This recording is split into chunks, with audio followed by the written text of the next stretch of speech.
Adherence right now, when you talk adherence, there's a lot of things that people talk about adherence, the days, how many days the patient's on the therapy. But the real problem that persists is in today's world, when the patient shows up in the exam room, after 30 days of diarrhea or nausea, he's stopped taking the medication for 30 days. His disease has progressed. He's not reported back to the physician. The physician has no tools to reduce his disease because he's not taking the medication because the diarrhea was persistent.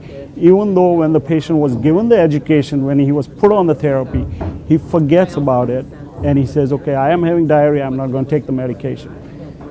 What happens with adherence now and how you can overcome that is if you have real-time symptom management and someone hand-holding that patient through medication therapy monitoring, which is again covered by chronic care management and remote patient monitoring, which is the new tool that just came out.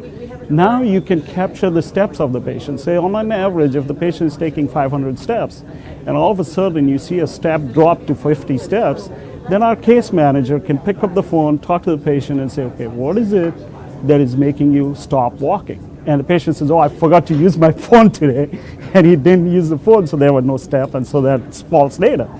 But in reality, if the patient had a fall, or if he had a persistent diarrhea or nausea for 3 days, now we can call the doctor's office, the case manager can connect the doctor, bring that patient in for hydration, put him back on therapy, get his disease managed, and get him back on the therapy so that he's taking all this complex oncology medicines that he needs to take. So.